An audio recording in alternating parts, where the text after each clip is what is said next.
नमस्कार दोस्तों, मैं गौरव तोमर आपका सिग्मा गुरुकुल पर स्वागत करता हूं। ठीक है, जैसा कि आपको पता ही है कि हम डेली करंट अफेयर की क्लासेस कर रहे हैं 8 बजे। आज थोड़ा सा लेट है, कुछ टेक्निकल इश्यूज़ की वजह से। ठीक है, थोड़ा बहुत लेट है। और आप सब कैसे हैं? आशा करता हूं आप सभी ठीक होंगे। और जैसा भी आपको अपना करंट अफेयर का सेगमेंट लग रहा है, उसमें क्वेश्चन जो है आपके इम्पोर्टेंट आ रहे हैं, नहीं आ रहे हैं, जैसा भी है आप कमेंट में बता सकते हैं। ठीक है, और जो भी आपकी क्वेरी है वो आप या तो कमेंट कीजिए या जो हमारे डिस्क्रिप्शन बॉक्स में कॉन्टैक्ट नंबर दीजिए हैं उन पर आप कॉन्टैक्ट भी कर सकते हैं। ठीक है, तो चलिए आज का हम करंट अफेयर का सेशन शुरू करते हैं अपना। ठीक है, और देखते हैं अपना पहला क्वेश्चन क्या है। देखिए पहला क्वेश्चन अपना क्या है। Recently, Bhadravaha Rajma and Ramvan Sulai Honey were awarded a GI tag. These products belong to which state? यानी हाल ही में जो भद्रवाह राजमा है, रामबन सुलाई हनी थे, जो जीआई टैग से क्या करे गए हैं, सम्मानित करे गए हैं। ये उत्पाद किस राज्य से है? तो देखिए इसके ऑप्शंस क्या क्या हैं। उड़ीसा है, जम्मू कश्मीर है, महाराष्ट्र है, या इनमें से कोई नहीं है। तो बताइए इसका आंसर क्या हो जाएगा? जो सही आंसर इसका क्या हो जाएगा? चलिए इसका आंसर क्या हो जाएगा? जम्मू कश्मीर। यानी जो इसका आंसर है क्या हो जाएगा? जम्मू कश्मीर। यानी जो आपका भद्रवाह राजमा है और रामबन सुलाई हनी है यानी शहद है, वो किस राज्य के प्रोडक्ट है? वो JNK के प्रोडक्ट है। और इनको हाल ही में क्या मिला है? इनको GI टैग दिया गया है। देखिए, in a significant development for the region Bhaderwah rajma and Sulai honey both hailing from the picture skewed district of Doda and Ramban in J&K have been granted coveted geographical identification GI tags। यानी क्षेत्र के लिए एक महत्वपूर्ण विकास में जम्मू कश्मीर और डोडा और रामबन, यानी जो ये जिले हैं कौन से हैं? डोडा और रामबन है। सुरम्य जिलों से आने वाले भद्रवाह राजमा और सुलाई शहद को प्रतिष्ठित भौगोलिक संकेत GI टैग प्रदान किया गया है। ठीक है, Bhadarwah rajma is mainly cultivated in J&K। It is also known as rajma, Kashmiri rajma. यानी जो आपका भद्रवाह राजमा है, इसकी मुख्य खेती कहाँ होती है? इसकी जम्मू कश्मीर में होती है। कहाँ होती है? जम्मू कश्मीर में होती है। और इससे किस नाम से भी जानते हैं?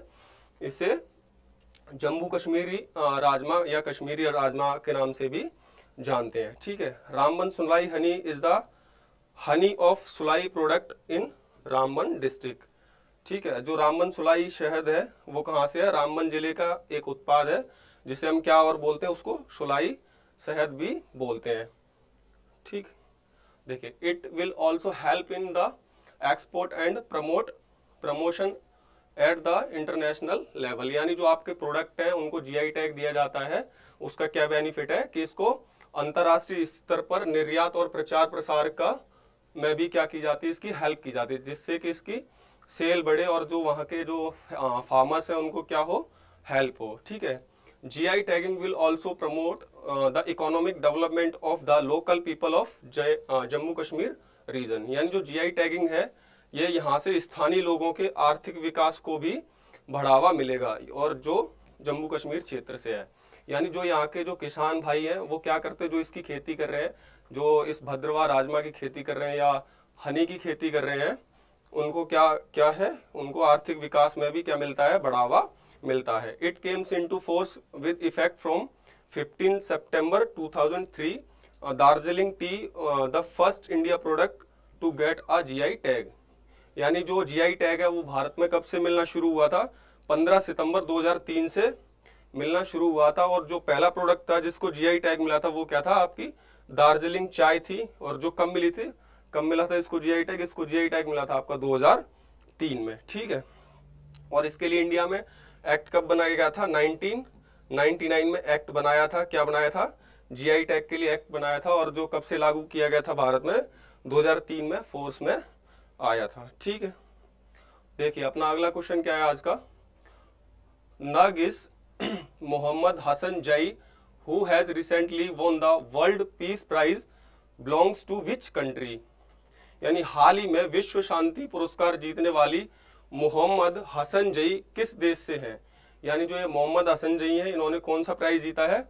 वर्ल्ड पीस प्राइज जीता है। वो हाल ही में जीता है। वो किस देश से है? तो इसके ऑप्शंस क्या क्या है? इंडिया है, पाकिस्तान है, अफगानिस्तान है, ईरान है। तो बताइए इसका आंसर क्या हो जाएगा? चलिए इसका आंसर क्या हो जाएगा? इसका आंसर है आपका अफगानिस्तान। ठीक है, देखिए नागिस मोहम्मद हसनजई an Afghan women has clinched the 2023 world peace in Sweden. यानी जो ये वर्ल्ड पीस प्राइज है वो कहाँ मिला है? स्वीडन में दिया गया है। और इसको जीतने वाली ये महिलाएं कहाँ की महिलाएं? अफगान महिलाएं। यानी अफगान महिला नरगिस मोहम्मद हसनजई ने स्वीडन में 2023 विश्व शांति पुरस्कार जीता है। ठीक है, और देखिए ये अफगानिस्तान से रिलेटेड कुछ पॉइंट है जिनको आप याद कर सकते हो, क्योंकि ये इंडिया का नेबरिंग कंट्री है।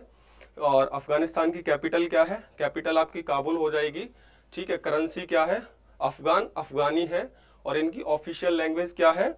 इनकी ऑफिशियल लैंग्वेज है दारी या पश्तो। देखिए हिंदी में देखिए राजधानी काबुल, मुद्रा अफगान अफगानी, आधिकारिक भाषा इनकी क्या है? दारी और पश्तो। ठीक है, और ये जो वर्ल्ड पीस प्राइज है वो भारत में भी किसको दिया गया था? महात्मा गांधी जी को दिया गया था। कब दिया गया था? 2003 में इनको मरणोपरांत दिया गया था। ठीक है, और देखिए ये आपको अफगानिस्तान का मैप दिख रहा है, तो आप देखिए यहाँ कश्मीर लग रहा है। ठीक है, तो यहाँ जो है अफगानिस्तान इंडिया के साथ अपना बॉर्डर साझा करता है। और इंडिया के साथ क्या करता है? सबसे छोटी इंटरनेशनल क्या बनाता है? बाउंड्री बनाता है, जो कितने किलोमीटर की है? 105 किलोमीटर की है। ठीक है, और आप देखिए कि जो अफगानिस्तान के पड़ोसी देश है वो कौन से हैं? एक तो आपका पाकिस्तान है, आपका अपना इंडिया है, तजाकिस्तान है, ठीक है, उज्बेकिस्तान है, तुर्कमेनिस्तान है और आपका ईरान है। और ये क्या है? ये इसके क्या है? ये इसके नेबरिंग कंट्री हो जाएंगे। और देखिए अफगानिस्तान की जो कैपिटल है वो क्या है? काबुल है। ठीक है, अब देखिए अपना अगला क्वेश्चन क्या है? मुख्यमंत्री Kanya Sumangala Yojana is related to which state in the news recently. यानी मुख्यमंत्री कन्या सुमंगला योजना हाल ही में खबरों में रही है, वो किस राज्य से संबंधित है? तो इसके ऑप्शंस क्या हो जाएंगे? यूपी है, मध्य प्रदेश है, बिहार है, राजस्थान है। तो इसका आंसर क्या हो जाएंगे? चलिए इसका आंसर हो जाएगा आपका यूपी यानी उत्तर प्रदेश। यानी जो मुख्यमंत्री कन्या सुमंगला योजना है वो किस राज्य से है? यूपी से रिलेट करती है। ठीक है, chief minister Yogi Adityanath Wednesday announce an increase of Rs 10,000 in the amount of the मुख्यमंत्री कन्या सुमंगला योजना फ्रॉम 2024 टू 25। यानी जो मुख्यमंत्री है यूपी के कौन है? योगी आदित्यनाथ जी हैं। उन्होंने क्या अनाउंस किया है? उन्होंने बुधवार को इसमें 10,000 रुपए की बढ़ोतरी की घोषणा की है। ठीक है, मुख्यमंत्री कन्या सुमंगला योजना की राशि में। और ये कौन से सेशन में होगी? 2024 से 25 में लागू होगी। देखिए according to officials under the new increase amount starting from next year as soon as a girl is born an amount of Rs 5,000 will be transfer into her parents account when she turns 1 year old. Rs 2,000 will be transferred when she enters the first grade to Rs 3,000 on entering the 6th grade, Rs 3,000 on entering the 9th grade, 5,000, and if the daughter pursuing a graduate diploma or a certificate course, then an amount of Rs 7,000 will be transferred to her account. यानी जो पैसे ये दिए जाएंगे वो कैसे कैसे दिए जाएंगे, जो कि ऑफिसर्स ने बताया है कि अगले साल से शुरू होने वाली नई बढ़ोतरी राशि के तहत जैसे ही लड़की का जन्म होगा, यानी बर्थ पे तो कितनी है? 5,000 रुपए देंगे। ठीक है, और वो माता पिता के खाते में ट्रांसफर किए जाएंगे। जबकि बच्ची 1 साल की हो जाएगी तो उसको कितने? 2,000 रुपए और ट्रांसफर किए जाएंगे। ठीक है, जब बच्ची आपकी फर्स्ट क्लास में क्या करेगी? एडमिशन लेगी, तो उसको 3,000 रुपए ट्रांसफर किए जाएंगे। और जब बच्ची 6ठी क्लास में एडमिशन लेगी तो फिर उसको 3,000 रुपए ट्रांसफर किए जाएंगे। ठीक है, और जब बच्ची 9th क्लास में एडमिशन लेगी तो उसको 5,000, और जब बच्ची डिप्लोमा या डिग्री, ठीक है, या कोई प्रमाण पत्र प्राप्त करती है तो उसे फिर 7,000 रुपए की राशि उसके खाते में क्या की जाएगी? स्थानांतरित की जाएगी। ठीक है, और देखिए about 16.24 lakh girls are being benefited in the state through this scheme at present, officials said। ठीक है, इस योजना में प्रदेश में लगभग 16.24 लाख बालिकाएं लाभान्वित हो रही हैं, उपस्थित अधिकारियों ने कहा। यानी जो इस मीटिंग में जो ऑफिसर्स क्या थे उपस्थित थे, उन्होंने बताया है कि इसके अंडर कितनी गर्ल्स लाभान्वित हो रही हैं, 16.24 लाख गर्ल्स क्या कर रही है, लाभान्वित हो रही है। यानी अभी तक इस राशि में कितनी अमाउंट दिया जाता था, आपका अमाउंट था 15,000 रुपए था। ठीक है, जो अब बढ़ाकर कितना कर दिया, यानी जो बढ़ाकर आपका अब कितना हो जाएगा, 25,000 हो जाएगा। और कब से होगा, ये आपका होगा सेशन 2024 से 25 के बीच में। ठीक है, तो यानी जो आपकी प्रधानमंत्री मुख्यमंत्री सुमंगला कन्या योजना है, उसमें अब अमाउंट कितना मिलेगा लड़कियों को, 25,000 रुपए, जब तक उसकी ग्रेजुएशन पूरी होती है या वो ग्रेजुएशन में एडमिशन लेती है, जब तक उसको 25,000 रुपए की राशि सरकार की तरफ से दी जाएगी। ठीक है,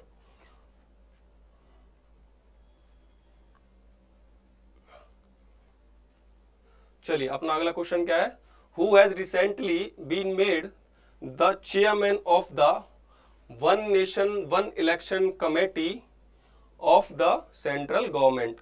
यानी हाल ही में केंद्र सरकार की one nation one election committee है, उसका अध्यक्ष किसे बनाया गया है, बताइए। यानी अभी 5 दिन का संसद का विशेष सत्र बुलाया गया था और उसमें इस कमेटी का गठन किया गया है, वन नेशन वन इलेक्शन। यानी जो हमारे देश में इलेक्शन होते हैं वो क्या हो, एक बार में, चाहे वो स्टेट के हो और सेंट्रल के हो, उन दोनों को एक साथ कराया जाए। ठीक है, तो इसके देखिए ऑप्शंस क्या क्या है, एम वेंकैया नायडू है, रामनाथ कोविंद है, मनमोहन सिंह है, या नन ऑफ दीज है।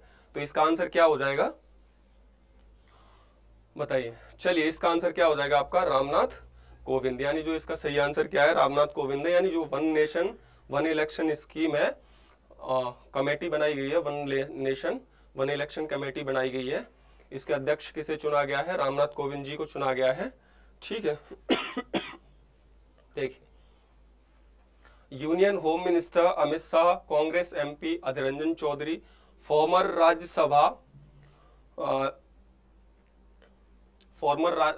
Rajya Sabha Ghulam Nabi Azad and other have on been appointed as member of the committee. ठीक है, तो केंद्रीय गृह मंत्री अमित शाह जी हैं, कांग्रेस सांसद अधीर रंजन चौधरी जी हैं, और पूर्व राज्यपाल राज्यसभा के गुलाम नबी आजाद जी हैं, और अन्य सभी सदस्य क्या किए गए, इस समिति के क्या नियुक्त किए गए, सदस्य नियुक्त किए हैं। ठीक है, यानी एलओपी का क्या होता है, फुल फॉर्म एलओपी का क्या होता है, लीडर ऑफ अपोजिशन। ठीक है, यानी जो लीडर ऑफ अपोजिशन रहे थे राज्यसभा के, वो कौन थे, पिछली बार गुलाम नबी आजाद जी थे, उनको क्या किया गया, इस कमेटी का सदस्य बनाया गया है। और जो आपको फोटो दिख रही है, ये तो आप जानते ही हो, हमारे कौन है, रामनाथ कोविंद जी हैं। ये कितने नंबर के प्रेसिडेंट रहे थे, ये 14वें नंबर के क्या रहे थे, आपके राष्ट्रपति रहे थे। ठीक है, ये कितने नंबर के राष्ट्रपति रहे थे, आपके 14वें नंबर के राष्ट्रपति रहे थे। चलिए देखिए अपना अगला क्वेश्चन क्या है, who has recently become the brand ambassador of Swaraj tractor. यानी हाल ही में स्वराज ट्रैक्टर के ब्रांड एम्बेसडर किसे नियुक्त किया गया या कौन बने हैं। तो बताइए, इसके ऑप्शंस हो जाएंगे आपके, सचिन तेंदुलकर, अमिताभ बच्चन, महेंद्र सिंह धोनी, या इनमें से कोई नहीं। तो बताइए इसका आंसर क्या हो जाएगा, चलिए इसका आंसर हो जाएगा महेंद्र सिंह धोनी। यानी जो महेंद्र सिंह धोनी है, उनको क्या बनाया गया है, स्वराज ट्रैक्टर का ब्रांड का एम्बेसडर बनाया गया। देखो, industrialist Anand Mahindra has welcomed Mahendra Singh Dhoni as the cricketer become a brand ambassador of his Swaraj tractor. There have been times when Mahendra Singh Dhoni has expressed his passion for farming, and now he has become a brand ambassador of Swaraj tractor. यानी जो उद्योगपति हैं आनंद महिंद्रा जी हैं, उन्होंने क्या किया है, cricketer Mahendra Singh Dhoni का उनके स्वराज ट्रैक्टर का ब्रांड एम्बेसडर बनने पर स्वागत किया है। कई बार ऐसा हुआ है कि जब महेंद्र सिंह धोनी ने खेती के प्रति अपना जुनून जाहिर किया है और अब वह स्वराज ट्रैक्टर के ब्रांड एम्बेसडर बन गए हैं। यानी जो स्वराज ट्रैक्टर है, जो स्वराज फर्म है, उसके मालिक कौन है? आपके आनंद महिंद्रा जी हैं, ठीक है। और उन्होंने क्या किया है? महेंद्र सिंह धोनी जी को क्या बनाया है? स्वराज ट्रैक्टर्स का ब्रांड एम्बेसडर बनाया।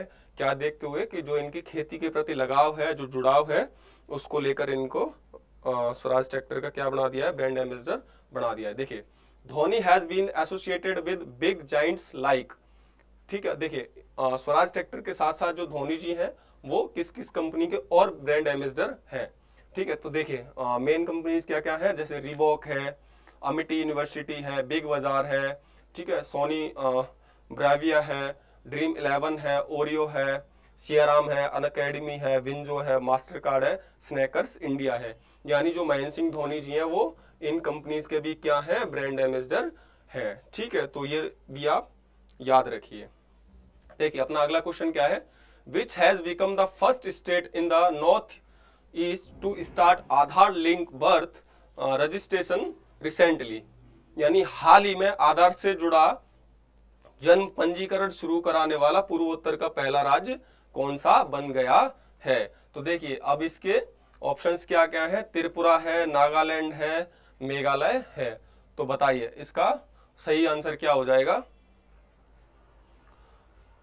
चलिए, इसका आंसर क्या हो जाएगा? इसका आंसर हो जाएगा आपका नागालैंड। यानी नागालैंड राज्य जो है हाल ही में क्या बन गया है? जन्म पंजीकरण से किसको? आधार से लिंक करने के लिए पहला राज्य बन गया है। तो देखिए, Nagaland takes the lead of the first state in the north eastern region to introduce Aadhaar link birth registration aimed at children age 0 to 5 years. Nagaland has taken a pioneering step in the north-eastern region by launching the Aadhaar Link Birth Registration ALBR। यानी जो नागालैंड है वो उत्तर पूर्वी क्षेत्र में 0 से 5 वर्ष की आयु के बच्चों के लिए आधार लिंक जन्म पंजीकरण शुरू करने वाला पहला राज्य बन गया है। नागालैंड ने आधार लिंक जन्म पंजीकरण ALBR शुरू करके उत्तर पूर्वी क्षेत्र में एक अग्रणी कदम क्या किया है? एक अग्रणी कदम उठाया है, ठीक है। यानी ये नॉर्थ ईस्ट स्टेट्स में क्या है? ये पहला राज्य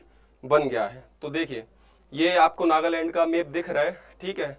तो नागालैंड की कैपिटल क्या है? कोहिमा है। चीफ मिनिस्टर कौन है? नेफ्यू रियो है, ठीक है। गवर्नर अभी हाल ही में कौन है वहां के? ला गणेशन है। हाई कोर्ट कौन सा लगता है इनका? द गुवाहाटी हाई कोर्ट लगता है। यानी इनका अभी खुद का हाई कोर्ट नहीं है, तो ये किसके अंडर आते हैं? द गुवाहाटी हाई कोर्ट के अंडर आते हैं। और देखिए, the court of Assam, Nagaland, Mizoram and Arunachal Pradesh. और जो ये गुवाहाटी हाई कोर्ट है इसके अंडर और कौन सी स्टेट आते हैं आपके? असम आएगा, नागालैंड आएगा, मिजोरम आएगा और अरुणाचल प्रदेश आएगा, ठीक है। यानी जो गुवाहाटी हाई कोर्ट है वो कितने राज्य का हाई कोर्ट है? वो 4 राज्य का आपका हाई कोर्ट है। तो देखिए, राजधानी क्या है? कोहिमा है। मुख्यमंत्री कौन है? नेफ्यू रियो है। गवर्नर कौन है वहां के? ला गणेशन है। और उच्च न्यायालय कौन सा लगता है इनका? गुवाहाटी हाई कोर्ट लगता है। और गुवाहाटी हाई कोर्ट असम, नागालैंड, मिजोरम और अरुणाचल प्रदेश का भी क्या है? उच्च न्यायालय भी है, ठीक है। अब देखिए, ये अपना नागालैंड का मैप है। तो देखिए, इसके नेबरिंग कंट्री कौन है? मणिपुर है, असम है, ठीक है, और आपका अरुणाचल प्रदेश है। और ये एक हमारी क्या करता है? इंटरनेशनल बाउंड्री भी क्या करता है? शेयर करता है। और वो किस कंट्री के साथ शेयर करता है?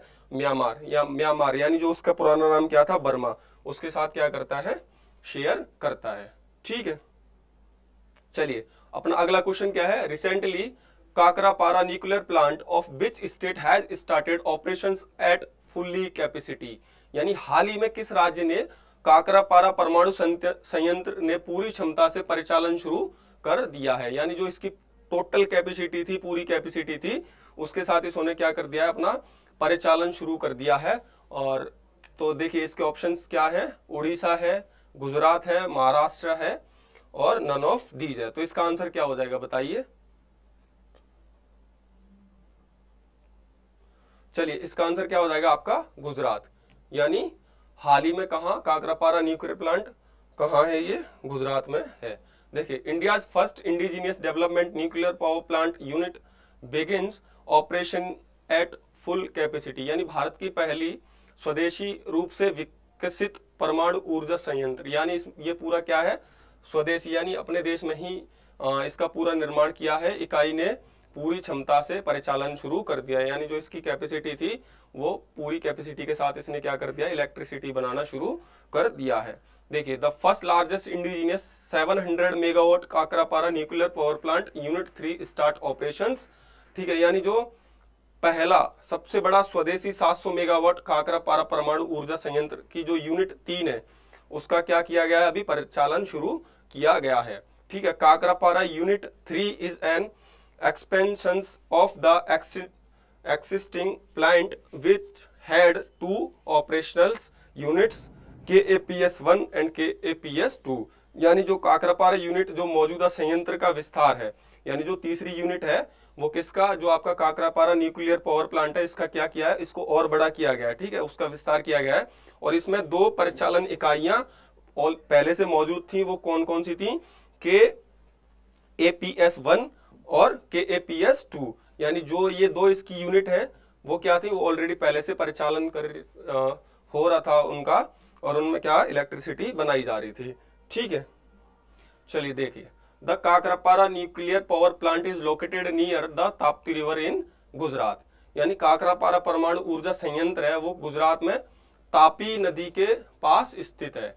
यानी जो ये काकरापारा न्यूक्लियर पावर प्लांट है वो कहाँ स्थित है, तापी नदी के पास स्थित है। ठीक है, और देखिए जो हमारे इंडिया के इंपोर्टेंट जो न्यूक्लियर पावर प्लांट है उनको हम एक बार डिस्कस कर लेते हैं, जो आपके एग्जाम के पॉइंट ऑफ व्यू से क्या है, इंपोर्टेंट भी है। तो देखिए, major nuclear power plant of India, पहला क्या है, कैगा न्यूक्लियर प्लांट कर्नाटका। ठीक है, यानी जो आपका कैगा परमाणु संयंत्र है वो कहाँ है, कर्नाटक में है। काकरापारा न्यूक्लियर प्लांट सूरत में है, यानी जो आपका काकरापारा परमाणु संयंत्र है वो कहाँ है, आपका सूरत में है, यानी सूरत गुजरात में है। अब देखिए, कुडनकलम न्यूक्लियर प्लांट तमिलनाडु में है, जो आपका कुडनकलम परमाणु संयंत्र है वो कहाँ है, तमिलनाडु में है।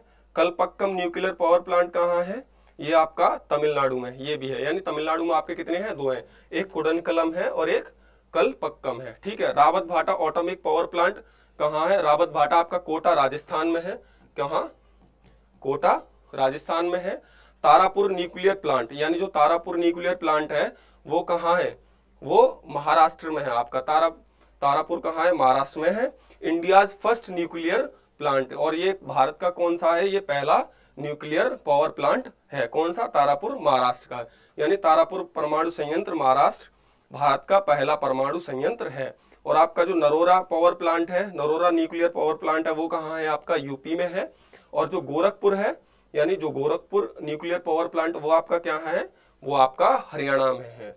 ठीक है, कहाँ है, हरियाणा में। और आप मैप में भी देख सकते हो, देखिए नरोरा आपका कहाँ है, यूपी में है।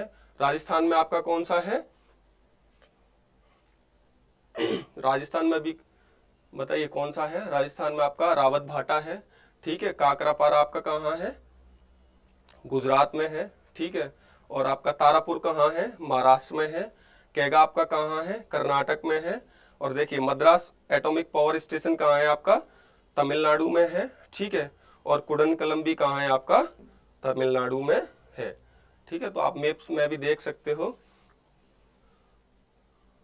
देखिए, recently which country will lost the 81th planetary meeting of ICAC in December 2023।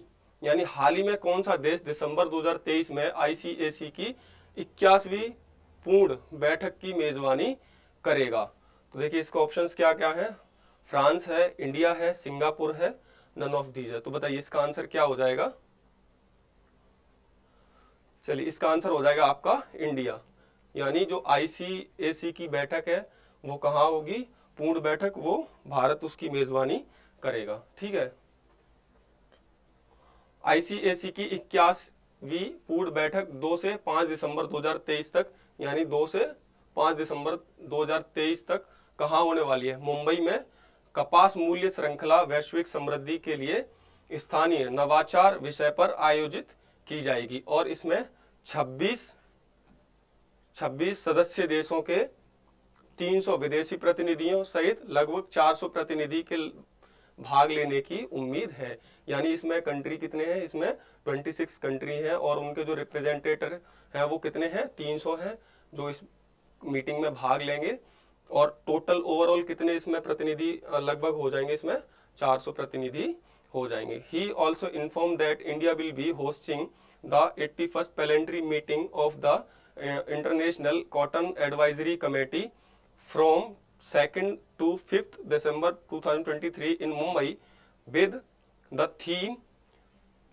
Cotton Value Chain Local Innovation for Global Prosperity। यानी इन्होंने यह भी बताया कि भारत 2 से 5 दिसंबर 2023 तक मुंबई में अंतर्राष्ट्रीय कपास सलाहकार समिति ICS की 81वीं पूर्ण बैठक की मेजबानी करेगा, जिसका विषय क्या है, कपास मूल्य श्रृंखला वैश्विक समृद्धि के लिए स्थानीय नवाचार। यानी जो कॉटन के प्रोडक्शन में है या उसके वैश्विक स्तर पर उसको बढ़ावा देने के लिए इस मीटिंग का, इस समिट का क्या किया जा रहा है, आयोजन किया जा रहा है।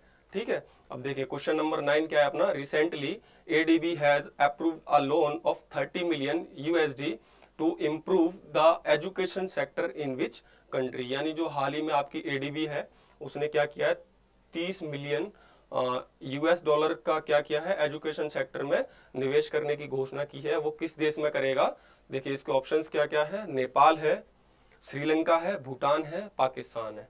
तो बताइए इसका आंसर क्या हो जाएगा।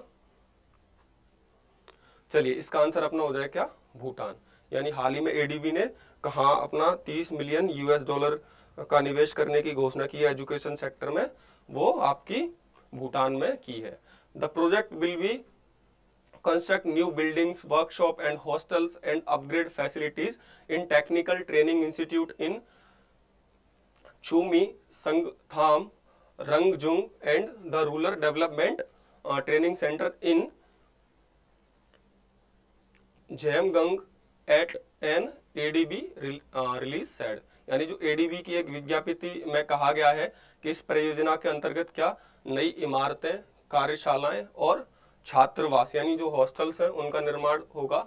ठीक है, मैं मदद करेगी। और ये कहाँ कहाँ होंगे, जैसे चुम्मी है, संगथाम है, रंगजंग है में तकनीकी प्रशिक्षण संस्थान और जेमगांग में ग्रामीण विकास प्रशिक्षण केंद्र में सुविधाओं में को उन्नत करेगी। ठीक है, the Asian development ADB is a regional development bank established on 19 दिसंबर 1966। यानी जो एशियाई विकास बैंक है इसकी स्थापना कब हुई थी, 19 दिसंबर 1966 को इसकी स्थापना हुई थी और ये एक क्षेत्रीय विकास बैंक है। ठीक है, और इसका हेडक्वार्टर कहाँ है, इसका हेडक्वार्टर मनीला फिलीपींस में इसका क्या है, मुख्यालय है। ठीक है, चलिए देखें अपना अगला क्वेश्चन क्या है। When is world coconut day celebrated every year in the world. यानी हर वर्ष विश्व में वर्ल्ड कोकोनट डे कब मनाया जाता है। तो देखिए इसके ऑप्शंस क्या क्या है, 2 सितंबर है, 2 मई है, 2 अप्रैल है, 2 जनवरी है। तो बताइए इसके ऑप्शंस ये है और आंसर क्या है। चलिए इसका आंसर क्या हो जाएगा, 2 सितंबर। यानी जो हाल ही में वर्ल्ड कोकोनट डे मनाया गया है वो कब मनाया गया है, 2 सितंबर को मनाया गया है। ठीक है, देखो every year September 2 is celebrated as world coconut day to mark the establishment of the international coconut community and intergovernmental organization of coconut producing countries।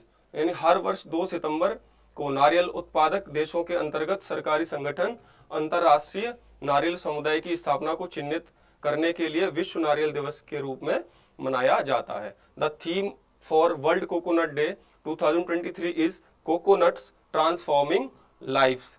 ठीक है, यानी विश्व नारियल दिवस की जो थीम थी वो क्या थी, नारियल ट्रांसफॉर्मिंग लाइफ्स है। यानी आप इसकी थीम को भी क्या करिए, याद करके रखिए। ठीक है, तो देखिए और जो पिछली वीडियो में हमने 2 क्वेश्चंस कराए थे डेज से रिलेटेड था, वो आपके लिए क्या है, होमवर्क है। हमने एक तो कराया था आपका राष्ट्रीय युवा खेल दिवस या राष्ट्रीय खेल दिवस मनाया था, वो किस डेट को मनाया था हमने। और एक क्वेश्चन और डिस्कस किया था हमने, वो क्या था आपका वर्ल्ड संस्कृत डे। क्या, वर्ल्ड संस्कृत डे। तो आप इन दोनों के आंसर कहाँ देंगे, आप इन दोनों के आंसर कमेंट बॉक्स में दीजिए, ठीक है। और हम अपना आज का सेशन यहीं ख़त्म करते हैं, ठीक है। और आप इन क्वेश्चंस को तैयार कीजिए, अपने प्रॉपर नोट्स बनाइए, ठीक है। चलिए, और अभी हमारे प्रिंस सर हैं जो आपसे रूबरू होंगे, तो आप प्रिंस सर के साथ भी मिलिए। क्या हाल है भाई सभी, दिखाना माइक देना। नमस्कार दोस्तों, आई होप बहुत मज़ा आ रहा होगा आपको गौरव सर के साथ पढ़ के। डेली रेगुलरली आप पढ़िए। इन्होंने बहुत सारे एग्ज़ाम्स जो हैं वो बहुत कम एज में अभी क्लियर करे हैं, सो आप इनके साथ पढ़ो।